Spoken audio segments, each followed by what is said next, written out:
When I saw him leaning against the counter, holding the ice pack to his own wrist, my breath hitched, not from guilt, not yet. It was because I realized what would happen if my husband walked into the kitchen at that exact moment. The look on my neighbor's face wasn't just about a scraped hand. It was the look of someone who'd crossed an invisible line with me, and I wasn't sure I'd done enough to stop him. Or if I even wanted to. His fingers had brushed mine when he'd passed the ice pack over, and my body betrayed me with a jolt of something sharp and alive. If my husband had been in the room, he might have seen it, the flush in my cheeks, the way my shoulders tightened. But he wasn't. He was upstairs, asleep, while I stood there with another man's touch still tingling in my skin. I told myself nothing had happened. Not really. But deep down, I already knew that something had shifted in a way that couldn't be undone. You'll need to understand how it started, how one accidental moment spiraled into something I thought I could control. And before I tell you the part that changed everything, tell me in the comments what secret you've carried, the one you swore you'd keep hidden forever but somehow slipped into the light. I don't think I ever set out to lose control of my own life. That morning started like any other, quiet in the kind of way that wasn't comforting. The kind of silence that sat heavy, like damp fabric clinging to my skin. The kitchen smelled of stale coffee grounds and toast that had gone cold on the counter, and the ticking clock above the sink felt louder than it had any right to. My husband had left early, his briefcase in one hand and his phone in the other, muttering something about a meeting he couldn't be late for. His words barely registered, they'd become background noise, like the hum of the fridge or the distant sound of traffic outside. I stood there, staring at the crumbs on the table, feeling that strange emptiness creep in again. It wasn't that I didn't love him, at least not in the way people mean when they talk about falling out of love. But there was something missing, something that had been missing for longer than I wanted to admit. The gestures that used to mean everything, the way he'd squeeze my hand, the way he'd laugh at my bad jokes, had faded into habits. And habits, I was beginning to learn, could be as cold as they were steady. The window above the sink looked out over the yard, and that's when I saw him. My neighbor. Bent over the fence between our houses, hammer in hand, his shirt sticking slightly to his back in the morning sun. He was fixing a loose slat, again. He always seemed to be fixing something, as though he couldn't sit still. And when he glanced up, catching me watching him, he didn't look away immediately. He smiled.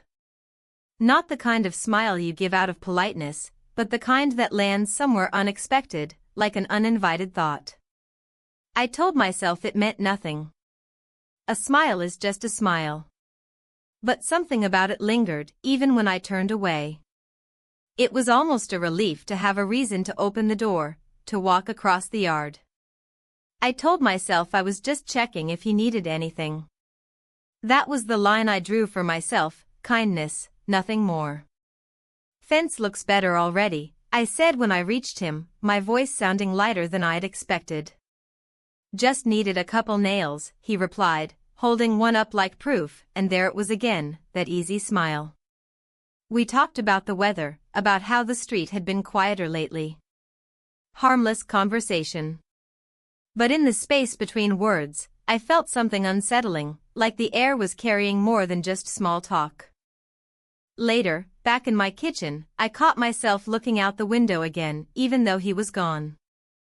I stared at the fence and thought about how close our houses were, so close that sometimes I could hear his radio through the walls if the night was quiet enough. So close that the distance felt more like an invitation than a boundary. I tried to shake the thought away by busying myself with chores. I folded laundry, wiped the counters, watered the plants by the window. But none of it stopped that flicker of something in my chest, a mixture of guilt and a curiosity I didn't want to name. The day moved on, but it felt disjointed. Every room I walked through in the house felt both familiar and foreign, as though I was seeing it from outside myself. I noticed how worn the sofa cushions had become, how the photos on the wall hadn't been updated in years. It all seemed frozen, like our life had stopped moving forward at some point and I hadn't realized it until now. By afternoon, I decided to take a walk. I needed air, or at least that's what I told myself. I slipped on my jacket and stepped outside, following the same sidewalk I'd walked hundreds of times. The trees on our street were still bare from winter, their branches skeletal against the sky. Every few houses, I'd see someone in their yard, raking or trimming, and I'd smile and wave like everything in my life was as neat as their lawns. Halfway down the block, I saw him again. He was kneeling by his mailbox this time, replacing the hinge that had been squeaking for weeks. "You're always fixing something," I said, trying to make it sound casual. "Things fall apart," he replied, straightening up. "I like putting them back together." The way he said it, it didn't sound like he was talking about mailboxes. I stood there longer than I needed to, feeling a strange mix of comfort and unease. He didn't ask why I was out walking alone, and I didn't explain. Some silences felt heavier than others, and this one pressed down on me until I finally muttered that I should get going. By the time I got home, the sky had turned a pale gray. My husband was back, already upstairs with his laptop open, talking to someone on a video call. I paused in the hallway, watching him through the crack of the door, listening to the way his voice changed for work, firm, clipped, certain. It was a tone he rarely used with me anymore. I walked into our bedroom and sat on the edge of the bed, the weight of the day settling in my chest. I thought about my neighbor's smile, about the hammer in his hand and the way he said those words, "Things fall apart." I lay back, staring at the ceiling, and felt that strange pull again, a mix of longing and dread. I didn't know where it would lead, only that it had already begun. The morning light felt sharper than usual, streaming through the blinds in thin stripes that cut across the floor like quiet reminders of the day ahead. I stayed in bed longer than I meant to, staring at the ceiling, the faint smell of last night's dinner still lingering in the room. My husband was already gone, he'd left before dawn for another early meeting. His absence was ordinary, expected, but today it felt different. The house was quiet in a way that wasn't peaceful. It was a silence that made every small sound, the hum of the fridge, the ticking of the wall clock, sound amplified, almost accusatory. I moved through the kitchen like I was walking through someone else's life. The toast popped up from the toaster, but I didn't take it. The kettle whistled, and I let it whistle longer than I should have, just to hear something fill the emptiness. I stood there, holding my coffee cup, staring out the window. And there he was again, my neighbor, leaning against the fence, his jacket zipped halfway up, one hand holding a rake, the other adjusting the collar like he'd just come in from the cold. For a moment, I didn't move. I watched him through the glass, as if the window were some kind of shield. He glanced up, and even from that distance, I felt the weight of his look. Not heavy in a threatening way, but in a way that suggested he noticed things other people didn't. Like the fact that I was still in my robe, or that I hadn't done my hair yet, or that I was standing there far too long to just be glancing out. I set the cup down, too quickly, coffee spilling onto the counter. I wiped it with the edge of a dish towel, more flustered than I wanted to admit, and found myself heading toward the door.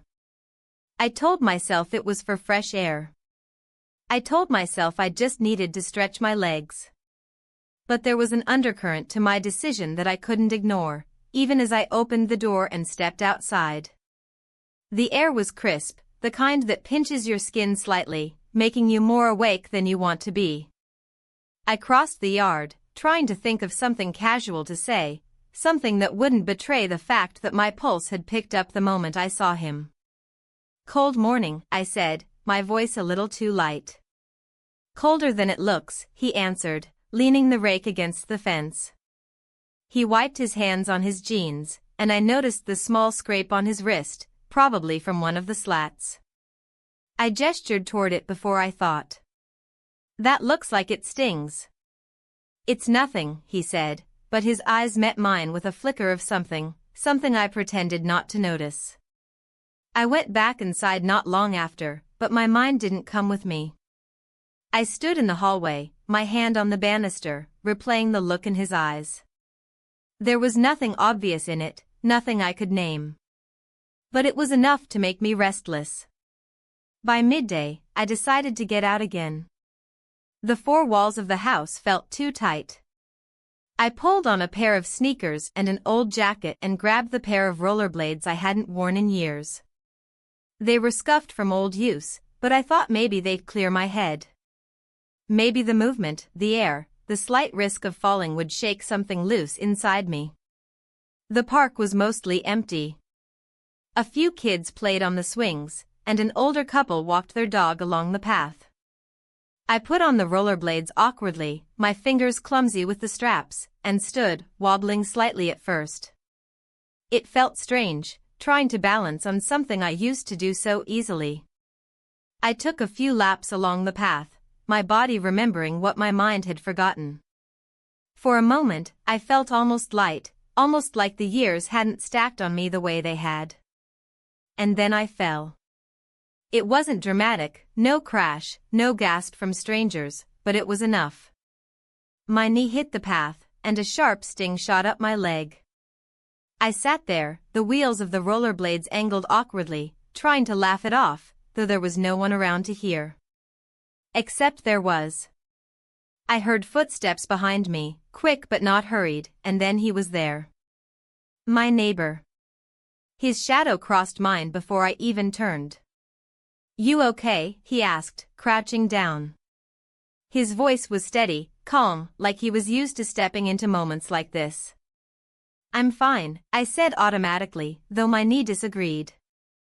"Doesn't look fine," he said, gently taking my arm to help me up. His hand wrapped around my elbow, warm even through my sleeve, and he steadied me without making it feel like I was fragile. We stood there for a moment, my balance returning, though my breath felt uneven for reasons that had nothing to do with the fall. He glanced at my knee, then at me, and smiled, not in amusement, but in reassurance. "It's been a while since I've done this," I said, gesturing to the rollerblades. "I can tell," he teased lightly, and it made me laugh, though the laugh caught in my throat because of how close we were standing. He bent to check the wheels, his fingers brushing against the fabric of my pants as he steadied my leg. And that small contact, barely there, barely noticeable, felt louder than it should have. We walked, well, I stumbled toward the nearest bench, and he sat beside me, close enough that I could feel the heat from his shoulder through the cold air. We didn't speak for a moment, just sat there, the sound of a distant dog barking filling the space between us. Then he looked at me, really looked, and before I could process the thought, before I could think about what it might mean, it happened, we kissed, It was brief. Simple.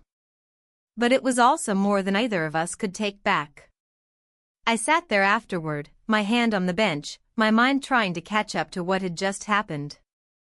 The air felt thicker somehow, the sky a little dimmer. We didn't speak much after that. He stood first, brushing the dirt from his jeans, and offered me his hand again to help me up. By the time I rolled back toward my car, my chest felt tight, my thoughts tangled. I told myself it was nothing, a moment that could be erased. But deep down, I knew better. I drove home slowly, the streets familiar but strange, every turn of the wheel heavy with the knowledge of what had happened. Inside the house, everything looked the same kitchen, the same hallway, the same photo of me and my husband smiling from years ago, but I knew that nothing was the same. Not anymore. The drive home after that kiss felt longer than it should have, even though I knew every turn, every stop sign by heart. My hands gripped the steering wheel too tightly, and every streetlight I passed seemed to cast a harsh spotlight on me, like the whole neighborhood somehow knew. I kept telling myself that it was just a moment, something small, something that didn't have to mean anything. But my chest betrayed me, it ached with the weight of it, and my breath came unevenly the closer I got to the house. When I pulled into the driveway, everything looked exactly the same. The familiar outline of our home stood there in its ordinary quietness, and yet I felt like a stranger approaching it. The porch light wasn't on. My husband rarely thought to switch it on if he left after me, and the sight of that small detail, that tiny lapse in care, struck me harder than it should have. Inside, the house smelled faintly of detergent and leftover coffee. The TV remote sat on the armrest of the couch, just where my husband always left it, and his shoes were lined neatly by the door. Ordinary things, but somehow, they made my heart race. I moved through the hallway almost cautiously, like the walls might whisper back at me. By the time he came home later that evening, I had convinced myself that I would be normal. I would cook dinner. I would ask about his day. I would listen and nod at the right times. But when he walked in, briefcase in hand, phone still pressed to his ear, I felt something twist inside me. He didn't notice the way I stood in the doorway watching him, how stiff my shoulders felt, how forced my smile was when I greeted him.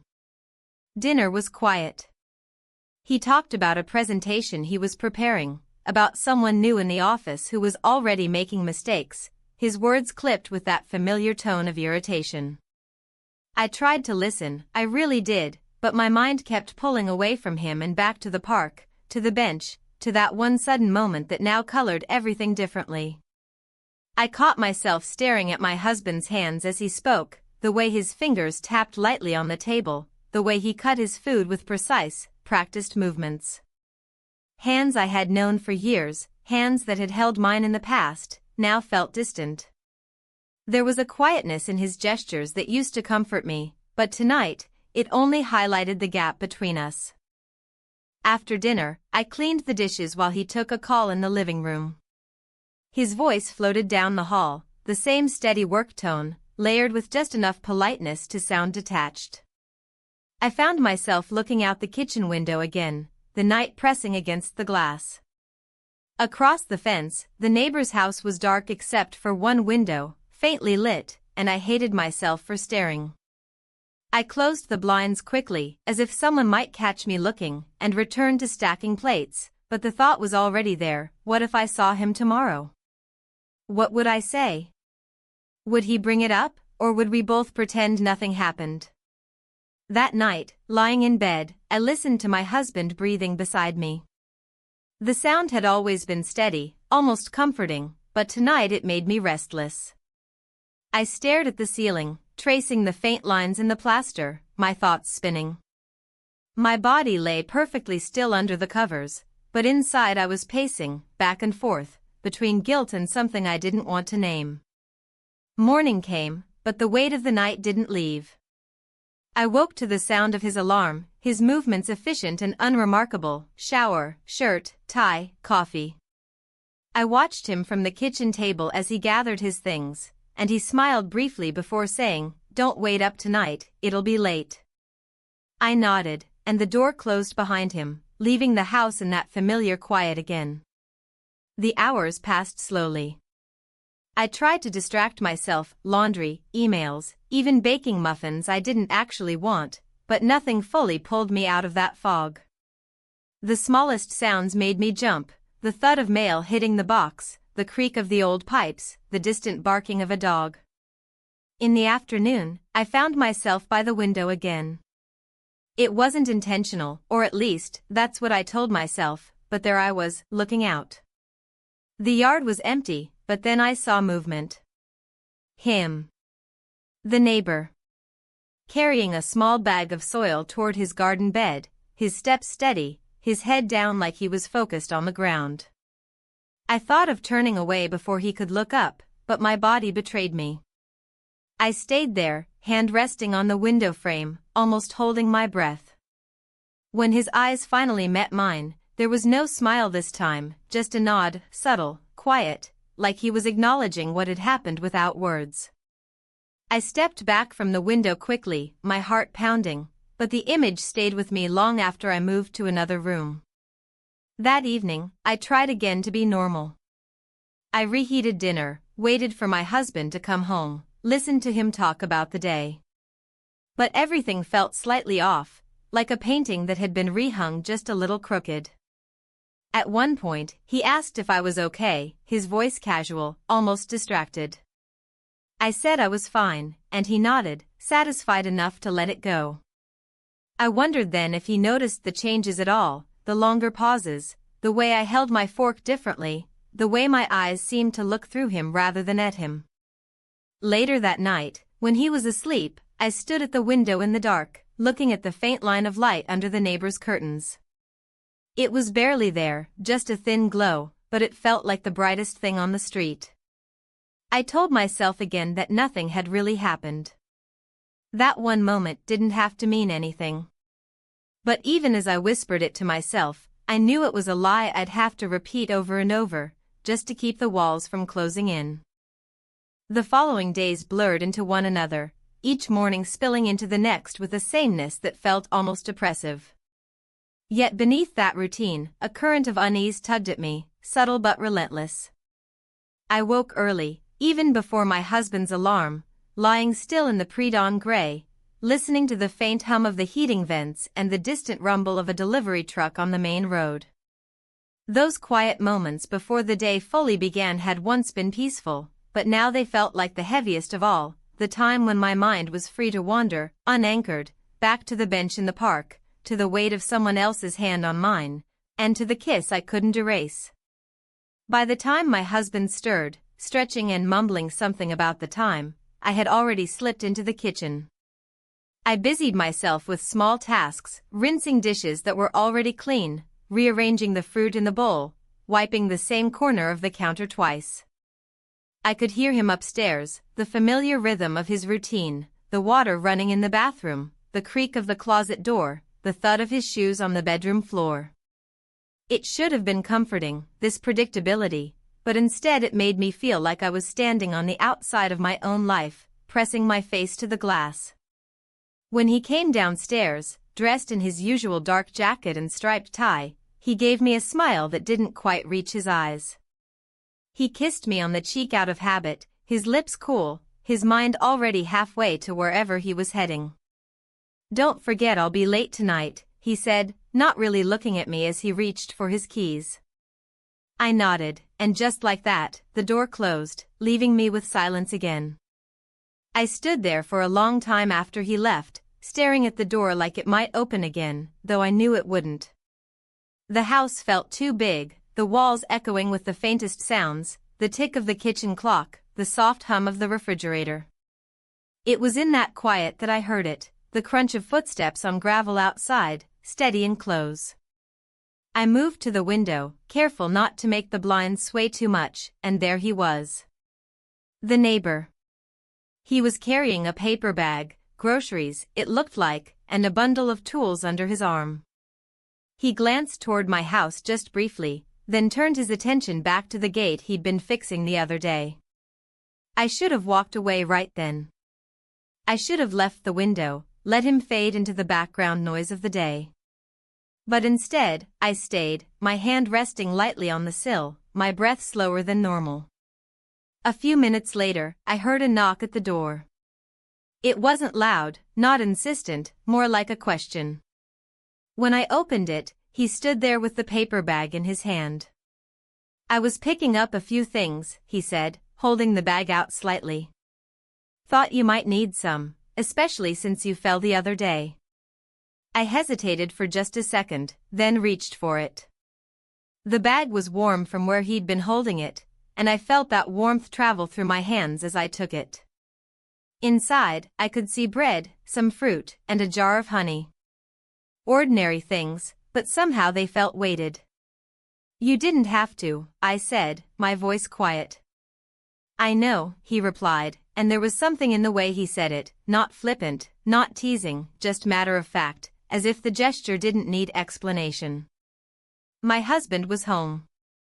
That thought hit me too late, and I heard his footsteps in the hallway before I could even set the bag down. The tension was immediate, sharp as a stretched wire. My husband appeared in the doorway, his brow lifting slightly at the sight of our neighbor standing there, groceries in hand. "Helping out," the neighbor said easily, as if it explained everything. My husband nodded politely, exchanged a few words that I barely registered, and turned back to the living room, his attention already sliding elsewhere. But as the neighbor set the bag on the counter, his eyes met mine just for a second, but enough. It wasn't a long visit. He left soon after, a wave, a casual take care, the door closing softly behind him. But the moment he was gone, the house felt even emptier than before. I stood there, staring at the bag of groceries, at the jar of honey with its bright yellow label, and felt my chest tighten. It wasn't about the groceries. It was about what they meant, about the fact that he'd thought of me, about how easily he'd crossed the line between neighborly and personal without either of us stopping it. I carried the bag to the kitchen and began unpacking it, slowly, as if dragging out the simple task would help untangle the knot in my thoughts. The rest of the day passed in fits and starts. I'd move from one room to another, never settling anywhere for long, my eyes drawn constantly to the window, to the fence, to the faint signs of his presence, the rake leaning against his shed, the jacket hung neatly on his porch rail. When my husband finally came home that night, the tension in me hadn't eased. He spoke about work, about a minor problem with a colleague, his voice steady and practiced.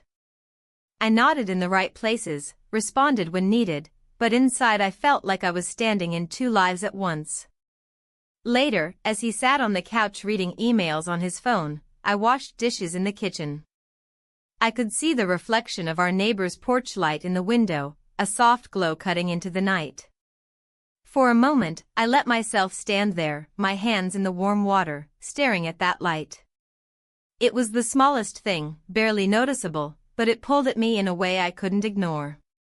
I dried the last plate, set it in the cupboard, and turned away from the window, but the thought lingered. When I lay in bed that night, the jar of honey sat unopened on the counter, the groceries stacked neatly in the pantry. My husband's arm rested across his side of the bed, his breathing slow and even. But my eyes stayed open long after his had closed, the ceiling above me fading into darkness as one thought settled in with stubborn clarity: this wasn't going away on its own. The jar of honey still sat on the counter the next morning, unopened, its bright label catching the early sunlight like a quiet reminder of something I was trying not to name. I stared at it as I brewed coffee, listening to the sound of water rushing through the machine. The smell filled the kitchen, familiar and comforting, but I couldn't shake the thought that nothing about me felt familiar anymore. My husband left early again, leaving his tie draped over a chair for a moment before looping it around his collar, his phone buzzing constantly as he muttered half-sentences about schedules and deadlines. He kissed me absently on the cheek before grabbing his keys, and for a second I wondered if he noticed how I stiffened at the contact. If he did, he didn't say anything. The house was quiet again after the door clicked shut. That silence, what once felt like calm, now pressed on me like weight, the kind that made your breath shallower, your movements slower.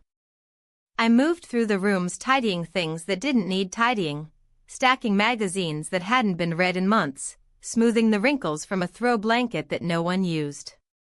Around noon, I stepped out onto the porch to shake off the restlessness. The air had warmed slightly, enough to soften the frost on the grass. I saw him, my neighbor, just beyond the fence, leaning over the hood of his car with a rag in one hand.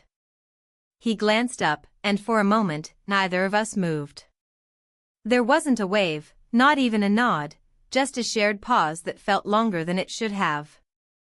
By the afternoon, I found myself in the front yard, clipping a few stray branches from the bushes that didn't need clipping. It felt like an excuse more than a task. I heard footsteps on the gravel and turned to see him coming up the path, holding a set of car keys loosely in his hand. "Running to the store," he said, his voice even. "Need a lift?" The offer was casual, but my pulse jumped before I could stop it. "I suppose I do need a few things," I heard myself answer, though I couldn't name a single thing I urgently needed. The drive was short, but the air inside his car felt different, warmer, almost heavy, carrying the faint smell of coffee and something like cedar from the air freshener clipped to the vent. I watched the houses roll by through the window, each one with its trimmed hedge and parked car, every one of them hiding their own small stories. We talked lightly. The weather, the roadwork at the corner, the new shop opening near the square. Harmless things. But underneath, I felt something unspoken weaving through the words, a thread neither of us pulled on but both of us felt. At the store, we walked side by side through the aisles. I picked up bread, though we had bread at home. He grabbed a bottle of milk, though he probably didn't need it. It felt strange, the ordinary rhythm of shopping carrying a weight that ordinary things shouldn't carry. On the way back, the car was quieter. The houses looked the same as they had 15 minutes earlier, but the silence felt different, closer, tighter.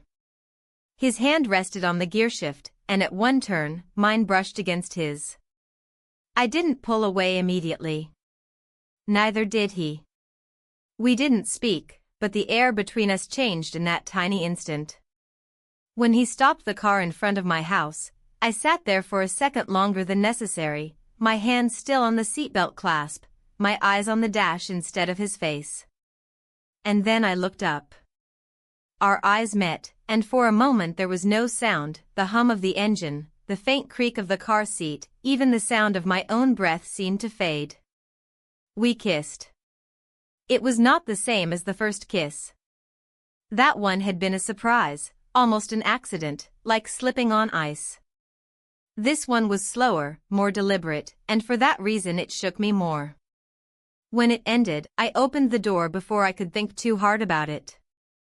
The cool air hit my face as I stepped out, clutching the bag of things I didn't need. Inside the house, I placed the bread on the counter next to the unopened jar of honey.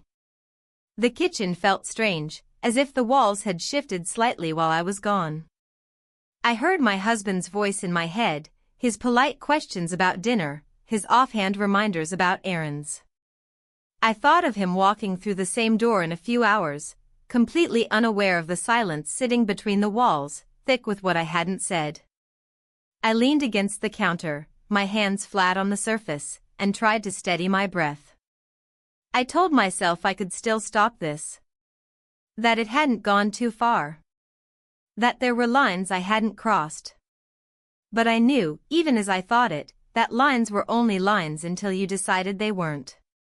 The morning after that second kiss, the light felt almost intrusive, spilling through the blinds and cutting sharp lines across the floorboards. I woke earlier than usual, my mind already running before my feet even touched the ground.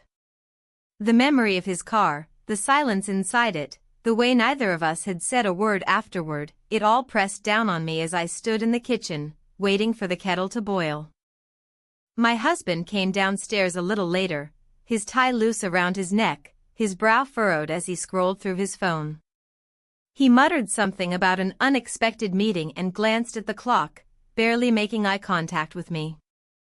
His absence had become so ordinary that I almost didn't notice the difference between the moments he was there and the moments he wasn't.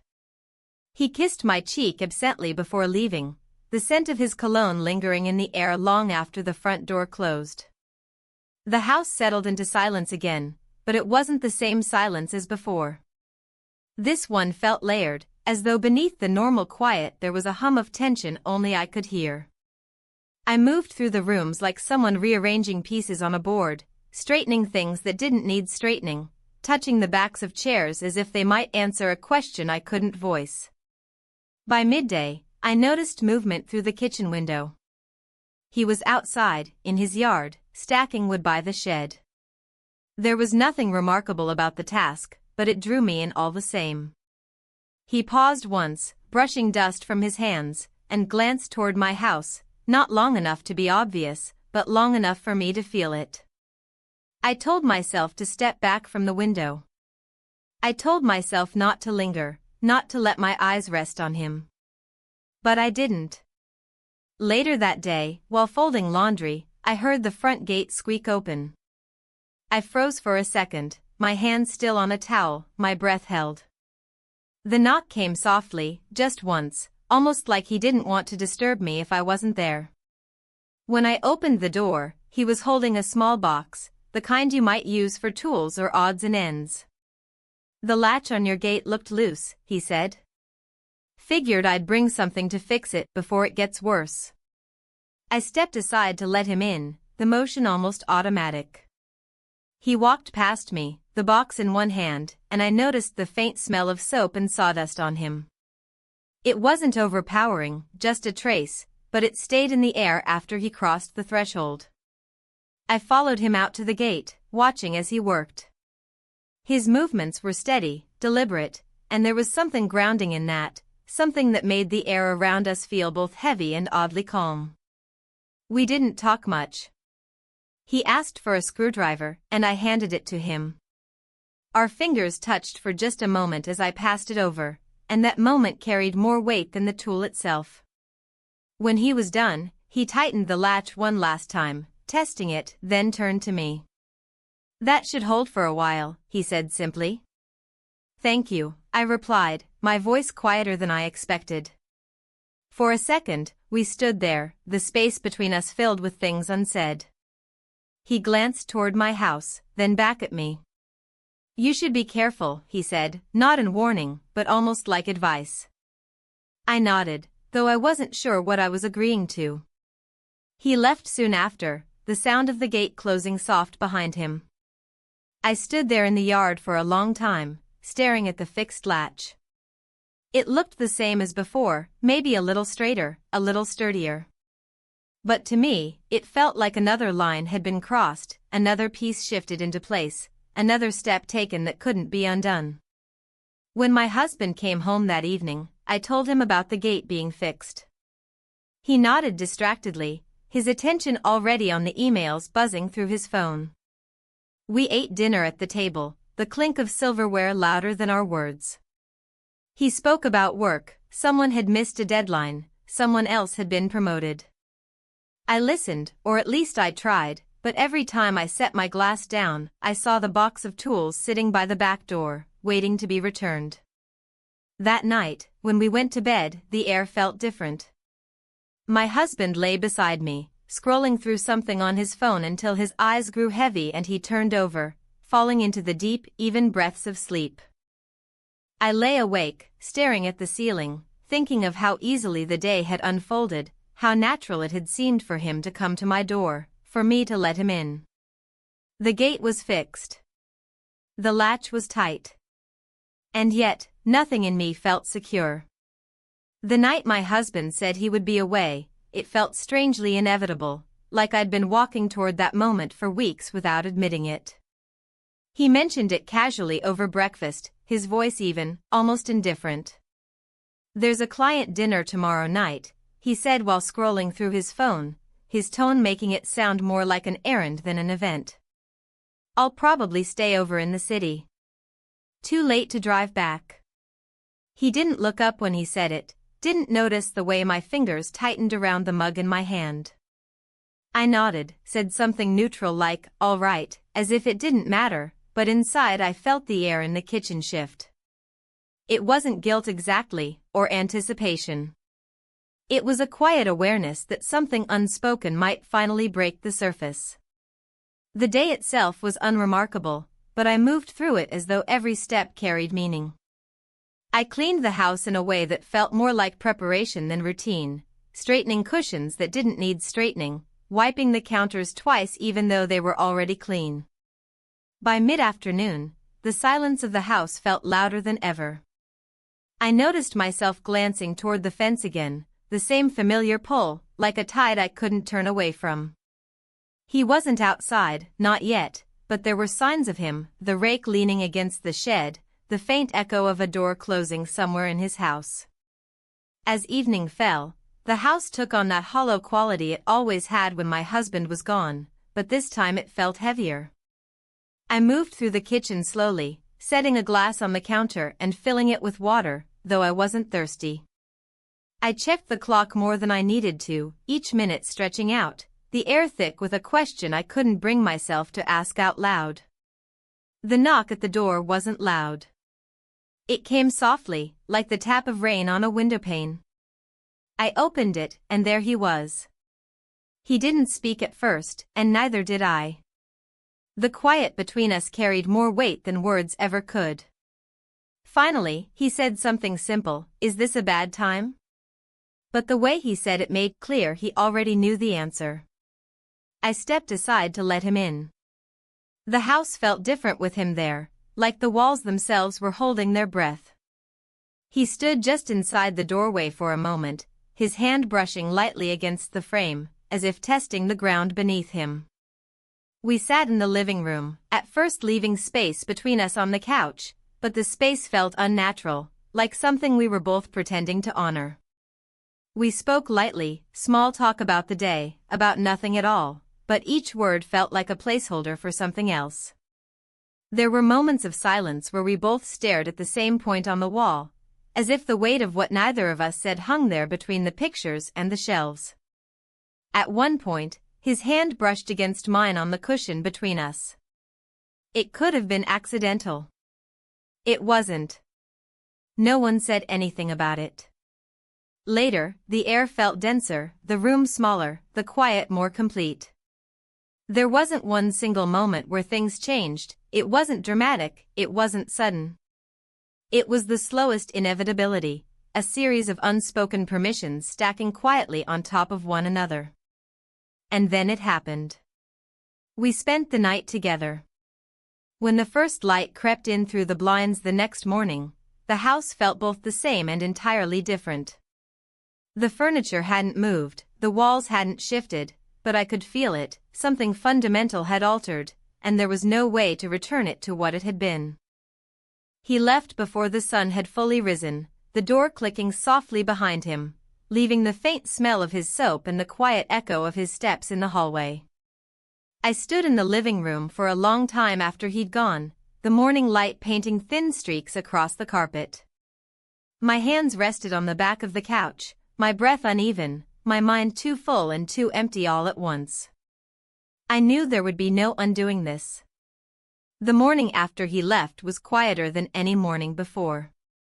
It wasn't just the usual stillness of an empty house, it was a kind of silence that settled into my bones, an awareness that the walls now held something they hadn't held before. The sunlight coming through the blinds looked the same, but I felt different under it, like someone else entirely had woken up in my skin. I moved through the kitchen slowly, my feet almost reluctant on the tile. The glass of water I poured sat untouched on the counter as I stared at the streaks of light shifting across it. I thought about his hand on the door as he left, the way he didn't say goodbye but paused just long enough to make it clear that leaving wasn't simple. When my husband came home later that day, I had already cleaned the house twice.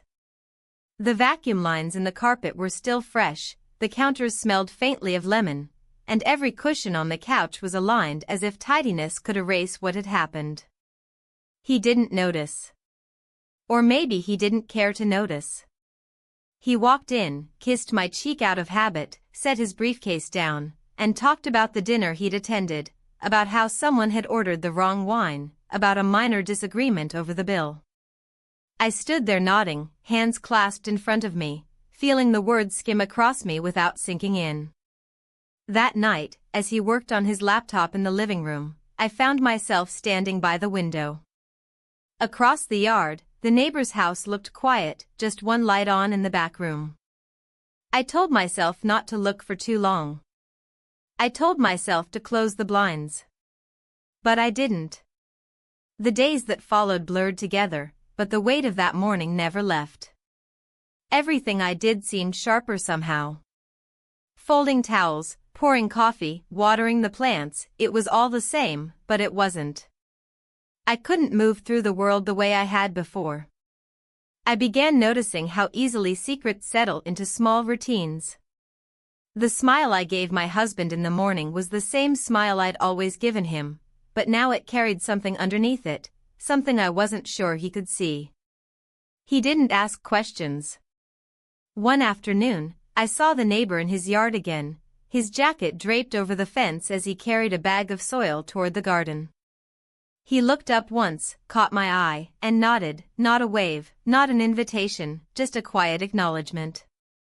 I stayed inside, but I kept glancing at the window as I folded laundry. I thought about walking out. I thought about staying in. In the end, I stayed, but the thought of the choice itself stayed with me longer than anything else. At dinner, my husband talked about his day again, his voice carrying the same steady rhythm. He didn't notice when I dropped my fork or when I stared too long at the jar of honey still sitting on the counter, unopened weeks after he'd brought it over. That night, after the dishes were done, I walked into the living room and sat on the edge of the couch, my hands folded tightly in my lap. My husband glanced up from his laptop, smiled briefly, and went back to typing. I looked at him and wondered if he felt the same distance I did. Or if he'd grown so used to it that he didn't feel it at all anymore. Later, when the house was dark and my husband was asleep, I lay awake again, staring at the ceiling. I could still smell the faintest trace of soap on the pillowcase, even though it wasn't his. I turned on my side, closing my eyes, but the stillness of the house felt louder than ever. The next morning, the honey jar was still there. I picked it up, turned it in my hands, and thought about how much weight one simple thing could carry when you let it. The day moved slowly. My husband left for work, and I busied myself with pointless chores, moving items from one shelf to another, folding already folded laundry. But nothing I did could quiet the truth sitting quietly in the air. Something had changed that couldn't be undone, and no matter how ordinary the day looked, nothing about it was ordinary anymore. The first whispers didn't come from words I could hear. They came in the sideways looks, the pauses that lasted a beat too long, the way two women in the grocery aisle glanced at me and then glanced again. At first, I told myself it was my imagination. People glanced all the time. People paused in conversations. But something about it felt different, sharper, like their eyes lingered for reasons they weren't willing to speak aloud. The neighborhood was small enough that news moved fast, even if it wasn't really news. Someone saw a car parked somewhere longer than usual. Someone noticed a door closing later in the night than it should have. Little things traveled, pieces of nothing that added up to something in the wrong mouths. I noticed the first real sign at the corner store. I was paying for milk and bread when the cashier, an older woman who'd lived on this street longer than anyone, hesitated for just a second when she handed me my change. A hesitation so slight that anyone else wouldn't have seen it. But I felt it. By the time I reached the sidewalk outside, my chest felt tight. The street looked the same, the trees still bare from winter, the wind cold on my face. But I walked faster than I needed to, as if distance could erase the feeling. At home, my husband sat at the kitchen table with his laptop, his brow furrowed as he typed, his phone lighting up with notifications. He didn't look up when I put the groceries down. "Everything all right?" he asked absently, his eyes still on the screen. "Yes," I said, the word leaving my mouth too quickly, too neatly. I wondered if he felt it, the slight edge in my voice, the way my hands moved faster when I unpacked the bread, the way I couldn't quite meet his eyes. That night, I stood at the sink washing dishes, and my reflection in the dark window startled me. I barely recognized the woman staring back, shoulders hunched, jaw tight, her own kitchen suddenly feeling like foreign territory. I glanced past my reflection and saw the neighbor's house, quiet, a single light on upstairs. For the first time, the sight didn't bring comfort. It brought a new heaviness, the realization that what was between us wasn't just ours anymore. The next day, the feeling grew. At the post office, I caught two people whispering near the counter. Their voices were low, their words indistinct, but the brief flicker of their eyes in my direction said enough. I told myself again it was nothing. That they were talking about something else, someone else. But the lie felt thinner every time I said it. When I got home, my husband was in the living room, flipping through channels without watching them. He muted the TV when I walked in. "How was your day?" he asked. "Fine," I said, the same word, the same easy answer. But his eyes stayed on me for just a second too long. He didn't press, didn't ask anything more, but the silence he left behind was worse than any question. That evening, I stood at the kitchen window again, staring at the faint glow of the neighbor's porch light. It flickered once in the wind, and I felt the smallest tremor of panic, like even the light couldn't hold steady anymore. I dried my hands and turned away, trying to busy myself with tasks that didn't need doing. I straightened books that were already lined up, smoothed a rug that didn't need smoothing. But no amount of order made the feeling leave. I couldn't stop thinking about how fragile everything suddenly felt, how every glance, every pause, every word carried the risk of undoing everything I'd managed to keep together. By nightfall, I felt like I was standing on a thread that could snap at any moment. My husband sat on the couch beside me later, scrolling through his phone, the glow of the screen lighting his face. He didn't say anything. Neither did I. The silence between us stretched on, wider than the room, heavier than the air. I went to bed that night with my eyes open, staring at the ceiling, knowing that the walls of the house were still holding, but feeling the cracks starting to form. The morning after I realized the whispers had started to spread felt different from all the others. The air seemed thinner somehow, every sound too sharp, the scrape of a chair, the drip of the faucet, the way the front door closed when my husband left for work.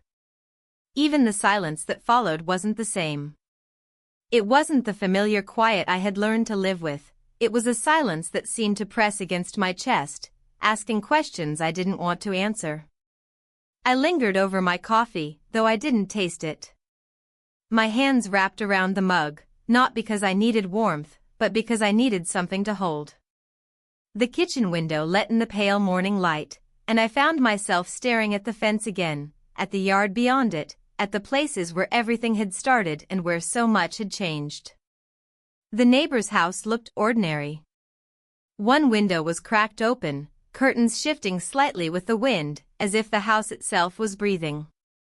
I caught myself wondering if he was awake, if he was looking at the same morning, feeling the same heavy pause between yesterday and today. By mid-morning, I tried to keep busy. I dusted shelves that weren't dusty, organized drawers that didn't need it. My hands kept moving, but my thoughts stayed stubbornly still. Every drawer I closed seemed to open another memory, another weight I couldn't put away. At one point, I stepped outside, holding a bag of trash I didn't need to take out yet. The yard felt different, as if every step I took left a mark that wasn't just on the ground. Across the fence, I could see a jacket draped over his porch railing, the faintest sign of him. I didn't linger, but I didn't rush back inside either. When I finally returned to the kitchen, the house felt almost foreign, like I had stepped into a version of my life I didn't fully recognize. The walls were the same, the furniture hadn't moved, but nothing felt as it had before. My husband came home in the evening, his voice carrying the same steady tone, his shoes clicking softly on the floor. He talked about his day, about the long drive, about a coworker who'd made some mistake. I listened, nodded, murmured the right responses. But even as I spoke, I wondered if he noticed how I didn't quite meet his eyes, how my hands tightened slightly when I placed a plate in front of him. After dinner, we moved through the motions of our routine. He sat with his laptop, the faint blue light from the screen painting his face, and I washed the dishes slowly, one by one, though the sink was nearly empty. The water ran over my hands until they turned pink, but I barely felt it. I kept thinking about all the things I hadn't said, to him, to anyone, even to myself. Later that night, I stood by the window again, looking at the yard, the fence, the thin slice of moon above the rooftops. The neighbor's house was dark now, no light spilling through the curtains. But the weight of everything that had happened between us, everything that had been left unspoken, sat there in the dark with me. I thought about the choices I'd made, the moments that had seemed small at the time, a smile across a fence, a pause too long, a knock at the door. They had stacked quietly, one on top of another, until they built something that couldn't be ignored. When I went to bed, the house was silent, but it wasn't an empty silence. It was full of the things I'd done, the things I hadn't done, the questions I hadn't dared to ask. My husband turned in his sleep, his arm falling across his side of the bed. His breathing stayed steady, even, a sound I'd once found comfort in. I lay awake, staring at the ceiling, knowing there was no way back to the life I'd had before. Everything looked the same. But nothing would ever be the same again.